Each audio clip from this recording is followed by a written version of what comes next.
வந்துருவா டாடி. இல்ல ஆக்சுவலா அவர் டைரக்டர் வந்து ஆடியோ லான்ச்லயே சொல்லியிருந்தாரு, தாய் கிழவின்றது ஆதி பெண் தெய்வத்தை குறிக்கும் அப்படிங்கிறது தான். ஒரு வீட்டுக்கு ஒரு பெண் எவ்வளவு முக்கியம், அவங்க எப்படி தெய்வத்துக்கு சமமா அந்த குடும்பத்தையே நிலைநிறுத்துறாங்கன்றத குறிக்கிற விதமா தான் தாய் கிழவியை வச்சிருக்கோம்.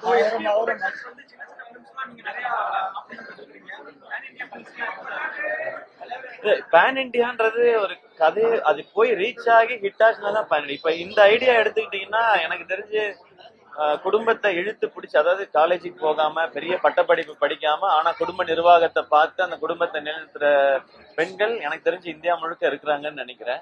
சோ அதை சொல்ற படம் தான் இது. ஒருவேளை ரிலீஸ் ஆகி வேற எங்கேயாவது ஹிட் ஆச்சுன்னா இதுவும் ஒரு பேன் இண்டியா பிலிம் தான். பட் எனக்கு அப்படி தெரியல, நல்ல கதையை சொல்லணும், அதுல ஒரு நல்ல விஷயத்த சொல்லணும். என் படத்துல பண்ண முடியாத எக்ஸ்பெரிமெண்ட்டை ப்ரொடக்ஷன்ல பண்ணணும்.